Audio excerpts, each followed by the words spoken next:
नमस्कार। तो आज हम पढ़ेंगे पद परिचय। तो जैसा कि हम लोग जानते हैं शब्दों के बारे में, है ना। आज हम पढ़ेंगे पद परिचय के बारे में। तो मैं आपको बता दूं कि पद परिचय और कुछ नहीं बच्चों, जो आप इतने दिनों से ये जो शब्द पढ़ते आ रहे हैं, ये शब्द ही जब किसी वाक्य में प्रयोग होता है तो इसे ही कहते हैं आपका पद। ठीक है। एग्जाम्पल के लिए मान लीजिए मैं आपको बताऊँ कि यदि मैं कहूँ कि मैं अगर मान लीजिए कहती हूँ किताब, ठीक है, मैंने कहा किताब, तो ये क्या है बच्चों, एक शब्द है। ठीक है। लेकिन अगर मैं कहूँ यह मेरी किताब है, तब आप समझेंगे कि नहीं, यहाँ पे जो किताब अगर मैं पूछूँ तो आप कहेंगे ये किताब जो है पद है। ठीक है। ये बड़ी आसान भाषा में मैं आपको समझा रही हूँ, और कुछ हम जो है इसकी किताबी भाषा में थोड़ी इसकी परिभाषा को समझेंगे। तो देखिए कि पद परिचय क्या है कि वाक्यगत शब्दों के रूप और उनका पारस्परिक संबंध बताने में जिस प्रक्रिया यानी जिस प्रोसेस की आवश्यकता पड़ती है वह पद परिचय या शब्दबोध कहलाता है। शब्द और बोध, ठीक, पद और परिचय। अब एक बात बताइए कि जब हम पद तो समझ गए, वही जो शब्द को हम लोग वाक्य में इस्तेमाल करेंगे वही पद हो गया। ठीक है। परिचय से हम क्या समझते हैं? यदि अगर मैं आपको कहूँ अपने बारे में परिचय देने के लिए, तो आप अपना परिचय क्या देंगे? आप अपने बारे में बताएंगे ना, सेल्फ कहते हैं ना, पहला इंट्रोडक्शन, इंट्रोड्यूस योर सेल्फ। तो जो जैसे आप अपने बारे में परिचय देते हैं तो आप उसको जानते हैं सटीकता से, उसी तरह अगर किसी पद के बारे में परिचय पूछा जाए उसी को पद परिचय कहते हैं। ठीक।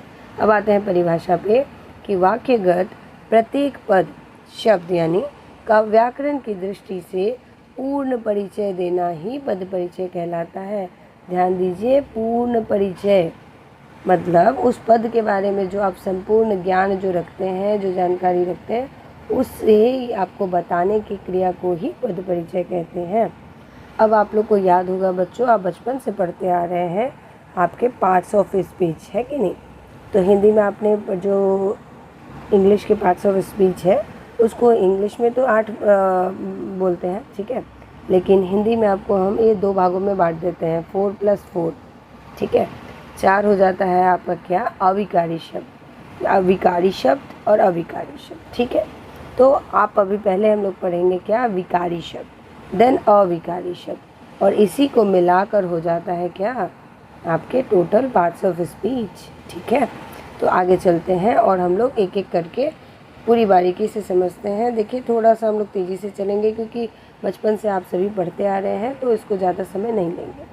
तो पहला आ जाता है आपका संज्ञा। आपको पता है naming words are called noun, किसी भी नाम को भाई संज्ञा कहते हैं। तो नंबर 1 में क्या होगा, आपको अगर किसी पद के बारे में, परिचय के बारे में बात करी जाएगी तो आप कैसे परिचय देंगे? अगर वो संज्ञा होगा तो आपको बताना होगा कि वो कौन सी संज्ञा है, वो संज्ञा का कौन सा भेद है, वो आपको बताना होगा।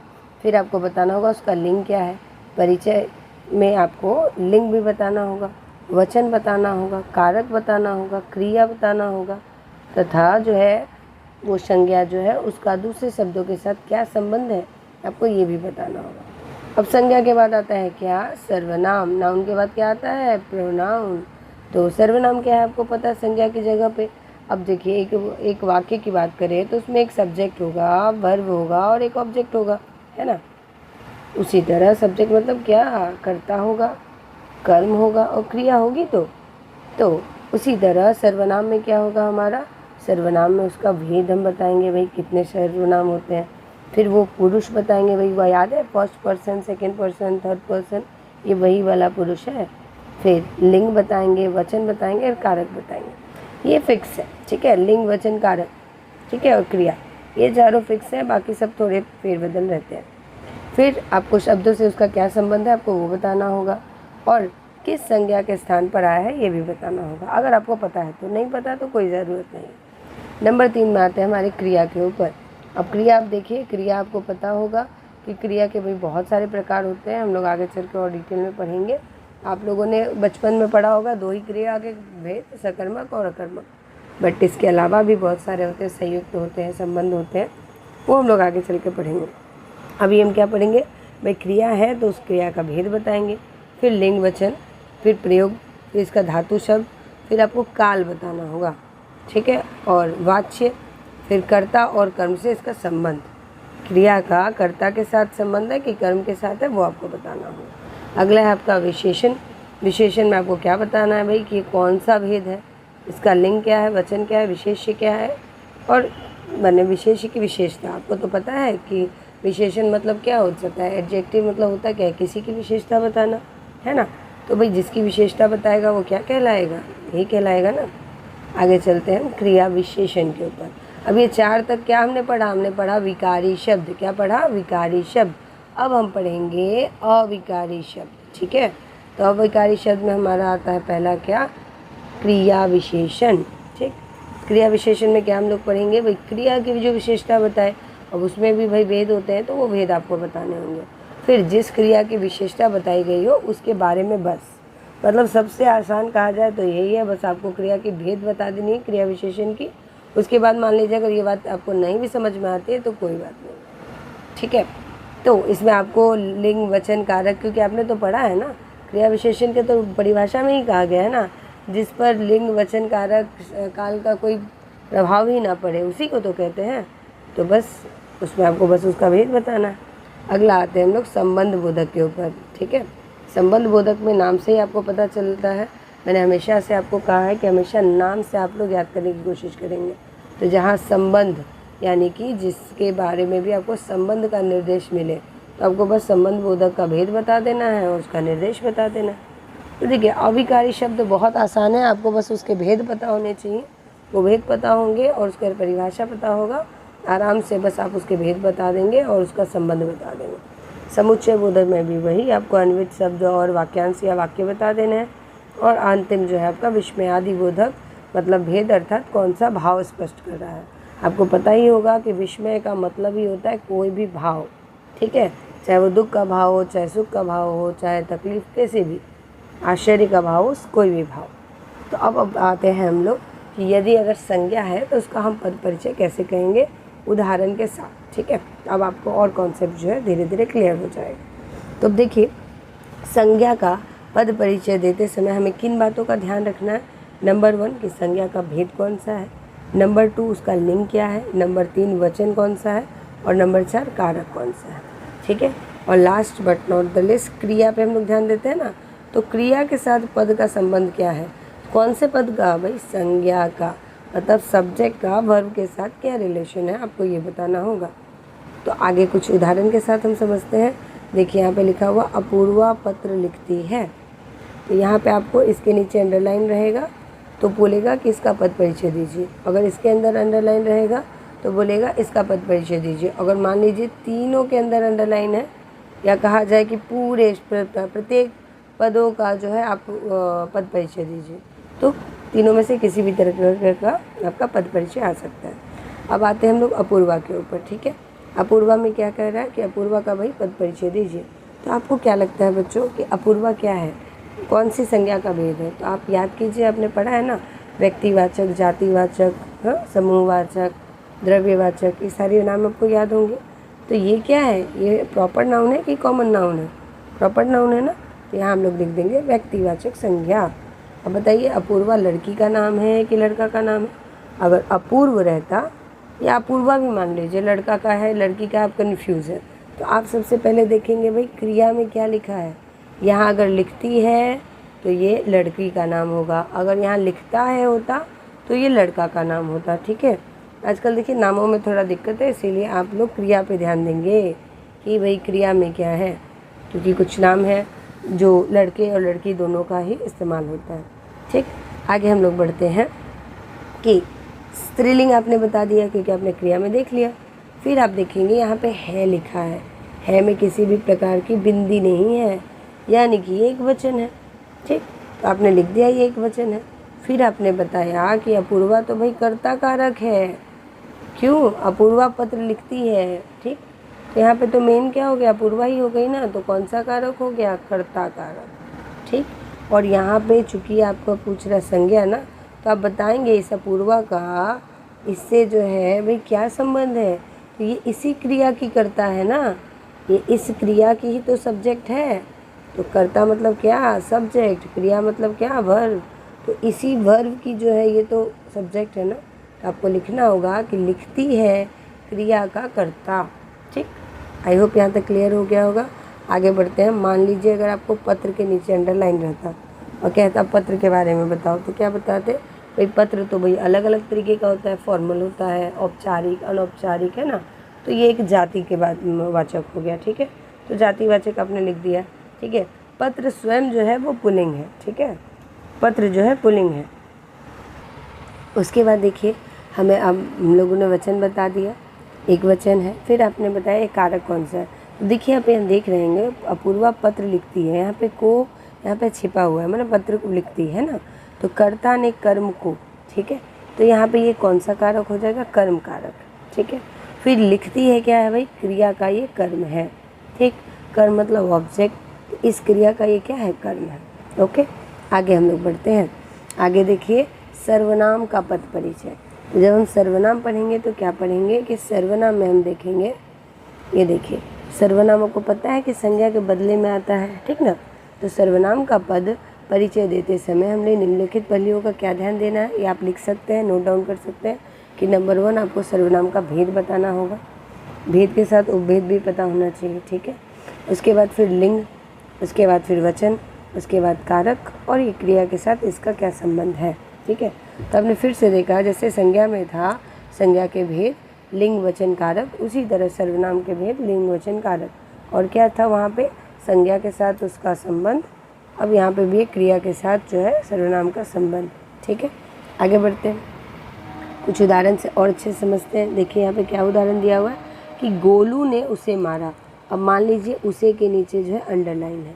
अब आपको उसे का पद परिचय देना है, तो आप पहले देखेंगे कि उसे है क्या, संज्ञा है या सर्वनाम है। तो आपको पता है कि ये सर्वनाम है, ठीक है। अब ये कौन सा सर्वनाम है? तो याद कीजिए आपने पढ़ा था पर्सन, है ना, पर्सन। जब आप छोटे थे, जब आपने टेंस सीखना शुरू किया था, तब आपने पढ़ा होगा फर्स्ट पर्सन, सेकंड पर्सन, याद है? चलिए नहीं याद है तो हम फिर से याद दिला देते हैं कि यहाँ पे जिस तरह से हम फर्स्ट पर्सन कहते थे बच्चा, तो फर्स्ट पर्सन में क्या आता है आपका उत्तम पुरुष, ठीक। और सेकंड पर्सन में क्या आता है आपका मध्यम पुरुष, और बाकी को अन्य कह देते हैं, ठीक है ना। ओके, तो पहले तो आप बता दिए कि ये पुरुषवाचक सर्वनाम है, ठीक है। उसके बाद आप बताएंगे कि ये भेद में कौन सा उपभेद है। तो पुरुषवाचक में भी ये जो है उसे जो है अन्य पुरुष है। क्यों? क्योंकि आई, वी, ये तो हो गया फर्स्ट पर्सन यानी मैं, हम हो गया फर्स्ट पर्सन यानी उत्तम पुरुष। फिर मध्यम पुरुष क्या हो गया? आप लोग, तुम, तू, ये हो गया आपका मध्यम पुरुष। और लास्ट एक्स्ट्रा जो बचा वो क्या हो गया? दे, है ना, शी, इट, ये सब क्या हो गए? ये सब अन्य पुरुष हो गए। तो आपको बताना होगा अन्य पुरुष। अब यहाँ पे लिंग बताना है, तो आप बताओ उसे तो हम लड़का के लिए भी इस्तेमाल करते हैं, लड़की के लिए भी इस्तेमाल कर सकते हैं, ना। तो यहाँ पे हम उभय लिंग लिखेंगे। इसके बाद जो है हम यहाँ बताएंगे कि उसे यहाँ क्या है, ये उसे है या उन लोग हैं? उसे है ना, या तो एक वचन ही है। फिर आपको दिख रहा है कौन सा कारक है, तो गोलू ने उसे मारा, ठीक है, गोलू ने उसे मारा, तो यहाँ कर्म कारक आएगा। फिर मारा जो क्रिया है ना, उसके उसी का जो है ये कर्म है, ठीक है ना, क्रिया का कर्म है। चलिए यहाँ तक आशा करते हो आपको समझ में आया होगा। अगर मान लीजिए कि यहाँ पे एक और वाक्य से उदाहरण समझिए, लिखा हुआ है कि हम जो है मेधा की बात करते हैं, अगर मेघा और हम मेला देखने गए, ठीक है। यहाँ पे अगर हम के बारे में बात करते हैं तो हम क्या हो गया भाई? पुरुषवाचक, पहले तो सर्वनाम हो गया। अब हम, मैं और हम, अभी मैंने कहा था ना आई और वी, ये उत्तम पुरुषवाचक है। और यहाँ पे मेला देखने गए, दोनों की बात हो रही है, तो यहाँ हम क्या हो गया भाई? पुल्लिंग हो गया, क्योंकि अगर लड़की रहती तो बोलते हैं मैं और मेघा जो है हम लोग देखने जो गए, यहाँ पे हम क्या हो गया? यहाँ पे पुल्लिंग हो गया शब्द। अब यहाँ पे बहुवचन, ठीक है, हम जो है वी जो है हिंदी में और इंग्लिश में भी हम जो है बहुवचन है, ठीक है। और हालांकि कोलकाता में जो है मैं की जगह हम लोग इस्तेमाल कर लेते हैं, किंतु हम जो है हमेशा बहुवचन होता है। फिर और यहाँ पे आप गए से भी समझ सकते हैं, ठीक है, यहाँ पे गए से आप समझ सकते हैं। इसके बाद कर्ता कारक है, उसके बाद देखने गए, यहाँ पे क्रिया का क्या है? कर्ता है। ये जो देखने गए शब्द है ये क्या है? ये देखना तो क्रिया है ना, ये किसका क्रिया है भाई? ये कर्ता का, यानी कि हम का, ठीक है। आगे बढ़ते हैं। अब पढ़ते हैं विशेषण। ठीक है, विशेषण में ध्यान देना है हमको, विशेषण के सारे भेद पर ध्यान देना है। जैसे गुणवाचक हो गया, तो गुणवाचक में आपको पता है गुण, दोष, quality, bad quality, good quality सब रहता है ना। तो इसमें हमें क्या ध्यान देना है, इसमें हमें ध्यान देना है कि भेद बताने प्लस उसके साथ उपभेद भी बताने। फिर वही तीनों लिंग वचन कारक जो सब में है। इसके अलावा क्या है आपका विशेष्य, ये स्पेशल आपका विशेष्य। ठीक, क्यों भाई, क्यों विशेषण की बात हो रही है, तो जहाँ विशेषता किसी की बताएंगे तो विशेष्य तो वहाँ रहेगा ही रहेगा। ठीक, एक एग्जाम्पल देखते हैं। यहाँ पे क्या है, निशा। निशा 10वीं कक्षा में पढ़ती है। यहाँ पे देखिए ये ढ होगा, आजकल लोग यही इस्तेमाल ज़्यादा कर रहे हैं, बट ये है वास्तविकता। ठीक है, सो निशा 10वीं कक्षा में पढ़ती है। 10वीं, अब 10वीं के ऊपर आपको जो है अंडरलाइन किया हुआ है। ठीक ना, 10वीं के ऊपर अंडरलाइन किया हुआ है। अब इसको आपको पद परिचय देना है, तो क्या करेंगे, पहले तो आपने देखा ये नंबर्स है, तो ये कौन सा भाई विशेषण है, तो ये संख्यावाचक विशेषण। अब यहाँ पे देखो, अगर मैं बोल लूँ अगर किसी निशा किसी क्लास में तो पढ़ती है, किसी कक्षा में पढ़ती है, मतलब मुझे पता नहीं है, तो वो अनिश्चित हो जाता है। ठीक, लेकिन यहाँ पे तो बताया जा रहा है ना 10वीं कक्षा में पढ़ती है, तो ये निश्चित संख्यावाचक विशेषण। तो पहले तो आपने भेद बताया संख्यावाचक विशेषण, फिर आपने उपभेद बताया कि कौन सा है, तो ये निश्चित संख्यावाचक विशेषण है। ठीक है, फिर आपने यहाँ देखा पढ़ती है लिखा, क्या लिखा है, ये पढ़ती है। ठीक है, तो जब पढ़ती है लिखा है तो क्या हो गया, ये स्त्रीलिंग हो गया। ठीक, फिर अगर पढ़ता है लिखा रहता तो क्या हो जाता, तो पुल्लिंग हो जाता। उसके बाद देखिए क्या लिखा है यहाँ पे, अधिकरण कारक, जब भी किसी भी तरह का अधिकार है। नहीं, निशा 10वीं कक्षा में पढ़ती है, तो भाई निशा का अधिकार है, वो 10वीं के लायक है, इसीलिए 10वीं में पढ़ती है, तो यहाँ अधिकरण कारक हो गया। इसके बाद हम लोग पढ़ेंगे क्या, कि ये जो है कक्षा का विशेषण है। कौन सी कक्षा, भाई 10वीं की बात हो रही है ना, तो 10वीं कक्षा, यहाँ पे कक्षा क्या हो गया, विशेष्य हो गया, और 10वीं क्या हो गया, विशेषण। ठीक है, आगे आगे देखिए यहाँ पे पुस्तक के बारे में। अब देखिए जहाँ विशेषण की बात आएगी वहाँ सार्वनामिक विशेषण तो अवश्य ही आएगा। ठीक, अब जब सार्वनामिक विशेषण में भी अगर किसी तरह का आपको डाउट हो, इसके लिए मैं अलग से वीडियो बना दूँगी, आप मुझे मैसेज में पिंग कर देना। ठीक है, नहीं तो ये वीडियो बहुत लंबी हो जाएगी। ठीक है, तो वैसे हम आपको एक की पॉइंट दे देते हैं। जब देखिए सार्वनामिक विशेषण, नाम में ही है भाई सार्वनामिक, ठीक, विशेषण, तो मतलब एक सर्वनाम ऐड हो। ठीक है, एक अगर सर्वनाम जुड़ा हुआ है, अब जैसे मान लीजिए हम पुस्तक बता रहे हैं, हम एक दिशा सूचक दे रहे हैं, क्या बता रहे हैं, एक हो गया पुस्तक अपू की है। ठीक है, पुस्तक जो है भाई अपू की है, क्लियर। अब हम बोलेंगे यह पुस्तक अपू की है, तो यहाँ जो मैंने यह कर दिया ना, ये यह हो गया आपका सार्वनामिक विशेषण।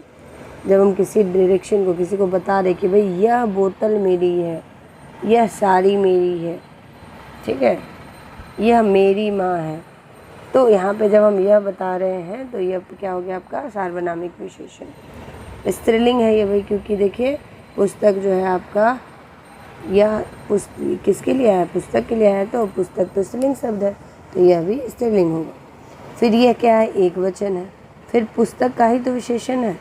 यह जो सार्वनामिक विशेषण इस्तेमाल हो रहा है किसके लिए हो रहा है, पुस्तक का विशेषण। तो आपको विशेषण में सदैव विशेष्य किसका है वो बताना होगा। एक और उदाहरण से समझेंगे, अथर्व बहुत शैतान लड़का है, तो बहुत, अब देखिए अथर्व शैतान है कहने से भी काम चलता, लेकिन मैंने क्या कहा भाई, अथर्व बहुत शैतान है, तो विशेषण के ऊपर एक और विशेषण लगा दिए, तो ये क्या हो गया, प्रविशेषण। क्या हो गया, प्रविशेषण। ठीक है, सार्वनामिक विशेषण और प्रविशेषण में आप लोग सिमिलरिटी मत कर दीजिएगा। यहाँ दिशा निर्देश दिखाया जाता है भाई, दिखाया जाता है, डिनोट किया जाता है कि यह वो किताब मेरी है, ठीक है, वहाँ जो रखा है, तो इस तरह से हम डायरेक्शन देते हैं। बट यहाँ प्रविशेषण में क्या है, एक तो लड़का को आपने बता दिया कि वो शैतान है, ठीक, एक तो आपने विशेषण दे दिया, उसके ऊपर आपने एक और विशेषण दे दिया कि अथर्व लड़का है, वो शैतान भी है और वो बहुत ज़्यादा शैतान है, तो विशेषण के आगे एक और लगा दिया। आप लोग इंग्लिश भाषा में आप लोग प्रो बोलते हो ना, बस वही याद रखिएगा तो आपको याद रहेगा। ठीक है, तो बहुत जो क्या हो गया, प्रविशेषण हो गया, आपने कह दिया। इसके बाद आपने बता दिया कि बहुत जो क्या है वो पुल्लिंग है, और बहुत क्या है भाई, एक वचन है। फिर आपने बता दिया ये कर्म कारक है, और शैतान का जो है ये क्या है, विशेषण है। ठीक है, शैतान के लिए आया है ना बहुत।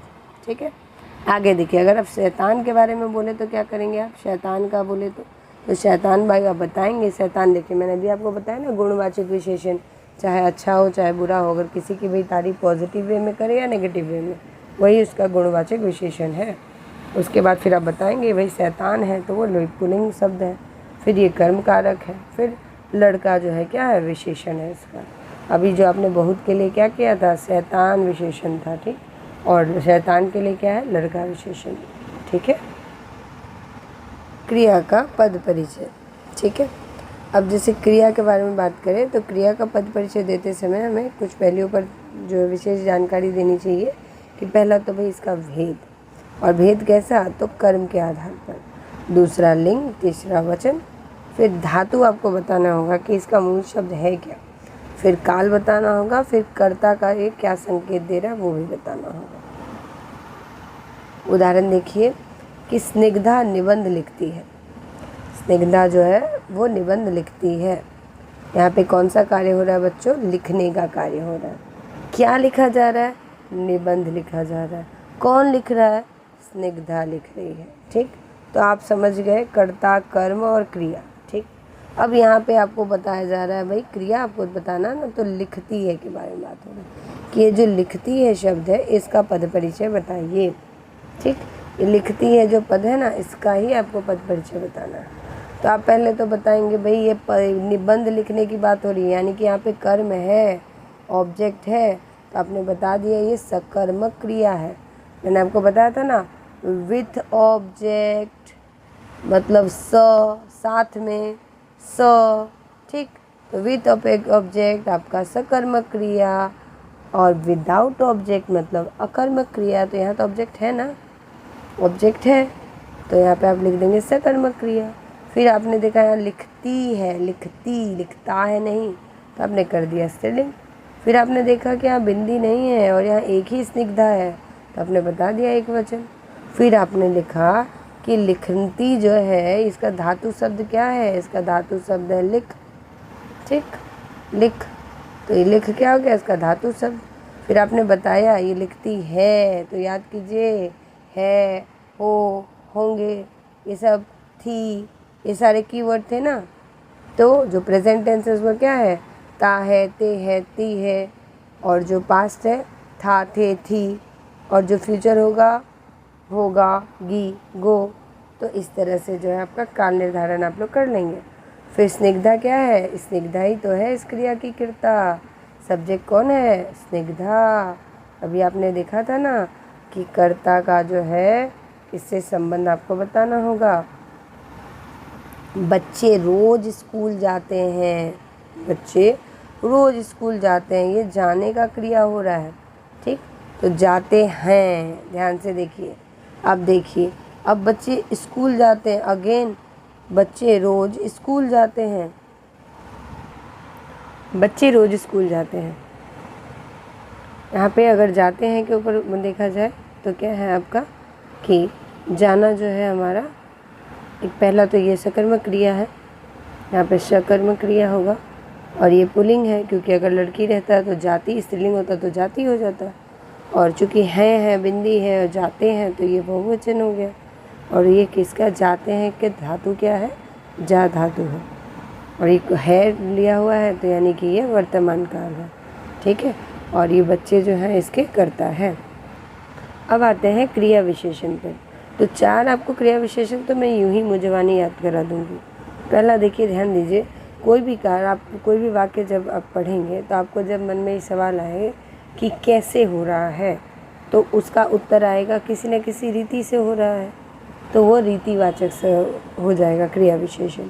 अगर आपके मन में ये सवाल आए कि कहाँ हो रहा है, ठीक है, तो वो स्थानवाचक हो जाएगा। ठीक है, फिर आप अगर मन में आए आप बता देंगे, अगर मन में आपके सवाल आएंगे कितना भाई, परिमाणवाचक हो जाएगा। ठीक है, उसके बाद फिर जो है आपको अगर हम कहें कि कभी भी कब, कोई भी कार्य कब हो रहा है, तो जब कब वाला क्वेश्चन आए तो भाई आप कालवाचक बता देंगे, कब मतलब काल, समय, ठीक है। तो ये हो गया हमारा क्रिया विशेषण के भेद, ठीक है। तो क्रिया विशेषण में क्रिया विशेषण का पद परिचय देते समय हम क्या किन बातों पर ध्यान देंगे कि पहला तो भाई जानकारी हमारा कि ये कौन सा भेद है उसका, फिर उस भेद में भी ये कौन सा उपभेद है, उसके बाद विशेष क्रिया का निर्देश क्या है, ठीक है ना। आगे हम लोग बढ़ते, कुछ उदाहरण देखते हैं, बड़े मज़े से समझ में आएगा, बहुत इंटरेस्टिंग है। कि जैसे अगर कहा जाए कि रोज़ सवेरे क्रिया विशेषण कालवाचक क्रिया विशेषण और टहलती है क्रिया विशेषण, ठीक है, का विशेषण। तो अगर हम ये बात कहें आपको कि जैसे कभी भी, जैसे मान लीजिए रोज़ सवेरे वो लोग टहलते हैं, ठीक है, तो आप पूछेंगे कब टहलते हैं भाई, तो रोज़ सवेरे, तो आपका क्या हो गया ये कालवाचक, ठीक है। अगर हम ये कहें कि वो धीरे धीरे टहलते हैं, तो आपके मन में सवाल आएगा ना कैसे टहलते हैं, तो उत्तर आएगा धीरे धीरे। तो धीरे धीरे अगर रहेगा तो आप क्या कह देंगे, ये भाई रीतिवाचक है। और अगर हम ये पूछे कि मान लीजिए कि वह रोज़ 1 किलोमीटर जो है धीरे धीरे चलते हैं, अब 1 किलोमीटर कितना है, तो भाई परिमाण हो गया, ठीक है। इसके बाद फिर अगर हम ये कहें कि वो रोज़ सुबह सुबह, ठीक है, सुबह सुबह टहलते हैं, तो सुबह क्या हो गया, सवेरे तो हो गया कालवाचक, यहाँ पे देखिए सवेरे अभी बोला है ना, तो कालवाचक हो गया, रीतिवाचक हो गया, फिर मैंने परिमाणवाचक बता दिया। और फिर क्या हो गया मैंने, अगर मान लो मैं बोलूँ कि रोज़ सुबह सुबह वह लोग बगीचे में टहलते हैं, कहाँ टहलते हैं, बगीचे में, तो बगीचा क्या हो गया, स्थानवाचक, ठीक। तो देखिए धीरे धीरे क्रिया विशेषण रीतिवाचक क्रिया है, विशेषण है, और टहलती है क्या है, क्रिया की विशेषता बता रही है, ठीक है। और इस शब्द क्या है वी, ये वाक्य पे अगर ध्यान देंगे हम तो क्या है, वीणा रोज़ सवेरे धीरे धीरे टहलती है। तो अगर यहाँ पे हम थोड़ा और ऐड कर दें कि वीणा रोज़ सवेरे सवेरे बाग में टहलती है, बाग में। और मान लीजिए मैं आपको बताती हूँ, अगर सवेरे का आएगा आपका, सवेरे का बोलेगा पद परिचय बताओ तो बता दीजिएगा, ठीक है, कालवाचक क्रिया विशेषण। धीरे धीरे का आएगा तो बता दीजिएगा रीतिवाचक क्रिया विशेषण। बाग आ जाएगा, बाग का तो बोलिएगा भाई स्थानवाचक, ठीक है, स्थानवाचक क्रिया विशेषण। और अगर आप बोलिएगा यहाँ पे थोड़ा बहुत, थोड़ा, ठीक है, थोड़ा बहुत या बहुत, या तो थोड़ा या तो बहुत, ठीक है, अगर ये है तो आपने क्या कहा, यहाँ पे आपने परिमाण बताया है ना, परिमाण बता दिया, ओके। चलिए अवयव आपने पढ़ा है, योजक भी से कहते हैं, ठीक है। तो योजक मतलब ज्वाइनिंग वर्ड, समुच्चय बोधक कहते हैं। तो समुच्चय बोधक क्या है भाई, समुच्चय बोधक वह है कि जब हम पद परिचय देते समय क्या बातों पर ध्यान देंगे, ध्यान देंगे कि इसका भेद कौन सा है, भेद देने के बाद बताएंगे कि उसके उपभेद क्या है, और फिर हम बताएंगे कि संयुक्त शब्द या उसका वाक्य क्या है, ठीक है। आपको मेन फोकस करना है कि भेद और उपभेद के ऊपर। देवजानी और श्रेयांश भाई बहन है, भाई बहन है, ठीक है। देवजानी और श्रेयांश क्या है, भाई बहन है। यहाँ पे देखिए, तो यहाँ पे जो आपको योजक चिन्ह दिख रहा है, इस चिन्ह की जगह और भी हो सकता था, आपको समझ में आ रहा है ना। तो और जो है ये क्या है, ये समुच्चय बोधक अवयव है, ठीक है, ठीक है। देखो देवजानी और श्रेयांश भाई बहन है, ये भाई बहन में और छिपा हुआ ना, ये वाला और है ना। तो आपने क्या कहा कि और अगर मान लीजिए इसके नीचे अंडरलाइन है और आपको कहा गया भाई ये पद रेखांकित पद के परिचय दीजिए, तो समुच्चय बोधक अवयव है। और क्या है ये ये क्या है, ये तो समानता बता रहे हैं ना, तो कौन सा योजक होगा, तो ये होगा समाधिकरण, ये समानाधिकरण होगा, ये जो है समानता बता रहा है। फिर देवजानी और श्रेयांश शब्दों को क्या कर रहा है, ये मिला रहा है, ठीक ना, ये मिलाने का काम कर रहा है। फिर देखो सभी लड़कियां खाती है जबकि पल्लवी बचाती है।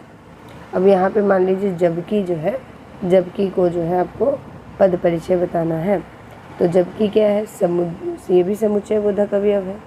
और ये क्या करता है, जबकि जो है किसी भी तरह का व्याधि उत्पन्न करता है, मतलब रुकावट, ठीक है।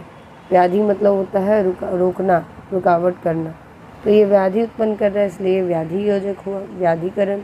फिर ये क्या करे, सभी लड़कियां खाती हैं तथा पल्लवी बचाती है, ये दो वाक्यों को मिला रही है, ठीक ना। तो ये मिलाने का काम कर रही है क्या, व्याधिकरण योजक। कौन, जबकि।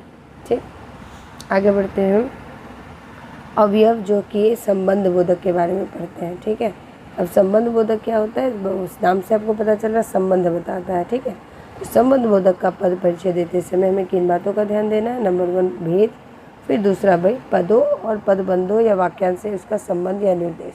तो मैंने आपको पहले ही कहा कि अगर हम वापस से क्रिया विशेषण एक बार अच्छे से पढ़ लें तो मैं आप लोगों के लिए अगर आप लोग चाहें तो बताइएगा, मैं एक क्रिया विशेषण संबंध बोधक का उदाहरण देखेंगे। हमारे विद्यालय के पीछे खेल का मैदान है।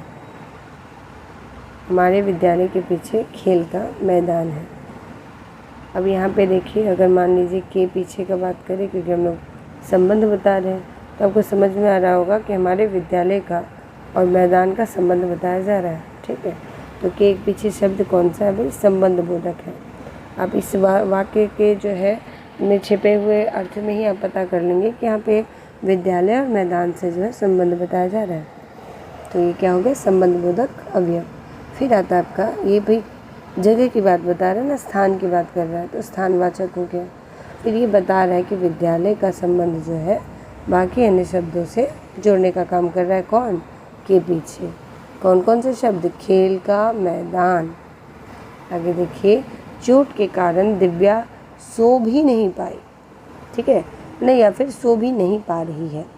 तो यहाँ पे के कारण अगर हम बोले तो ये के कारण में आपको संबंध बता रहा है ना कि चोट का संबंध था दिव्या से, इसी कारण से जो है वो सो नहीं पाई।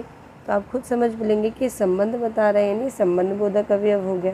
फिर ये कारण सूचक है ना, ये कारण बता रहा है, कारण की सूचना दे रही है, तो कारण सूचक है। और चोट का संबंध किससे है, बाकी के अन्य शब्दों से। ठीक है, अब आता है आपका लास्ट अवयव विस्मयादि बोधक। ठीक है, विस्मयादि बोधक में आपको 3 बातों पर ध्यान देना है। इसके उपभेद बताने हैं, आपको भेद बताने हैं, उपभेद बताने हैं, और आपको सूचक के भाव बताने हैं कि भाव कैसा है, खुशी का है, दुख का है, हर्ष उल्लास, जो भी है आपको भाव बताने हैं।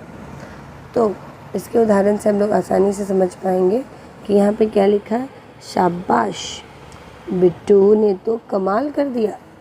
जैसे आप लोग रिजल्ट लाते हैं तो आपके पेरेंट्स कहते हैं ना, वैसा ही। तो यहाँ पे अगर शाबाश की बात करें, किसी भी तरह का भाव, आह, ओह, हाय, ये सारे शब्द क्या हैं, आपके विस्मय का सूचक करते हैं। तो आप पहले बताएंगे कि शाबाश भाई एक तो पहले अवयव है, अब उसका आप भेद बता दिया अवयव। उसके बाद आपने बताया कौन से भेद है, तो आपने बताया विस्मयादि बोधक। फिर आपने कहा ये कौन सा सूचक है, ये शाबाश, ये हर्ष का सूचक है। खुशी बता रहा तो हर्ष सूचक है। आगे देखिए, आगे जो है एक थोड़ा सा शोक वाला भी देख लेते हैं। हाय अवयव, यहाँ में हाय, बाढ़ ने तो सब कुछ डुबो दिया। तो यहाँ पे हाय क्या है, पहले तो बताएंगे ये अवयव है, फिर बताएंगे अवयव में कौन सा अवयव है, विस्मयादि बोधक है। और ये कौन सा सूचना देता है भाई, खुशी का देता है क्या, नहीं ना, तो शोक का सूचक है। तो आशा करती हूँ बहुत कम में आप लोग समझ गए होंगे। आपको और अच्छे से समझने के लिए आपको अपना पार्ट्स ऑफ स्पीच का पोर्शन पूरी तरह से क्लियर करना होगा। अगर किसी भी पोर्शन में किसी भी तरह की दिक्कत आए तो आप कह सकते हैं, मैं उसके लिए अलग से एक वीडियो बना दूँगी ताकि आपका वो कॉन्सेप्ट क्लियर हो जाए। इस वीडियो को अपने अन्य साथियों तक भी पहुँचाएं ताकि उनकी भी मदद हो सके। धन्यवाद।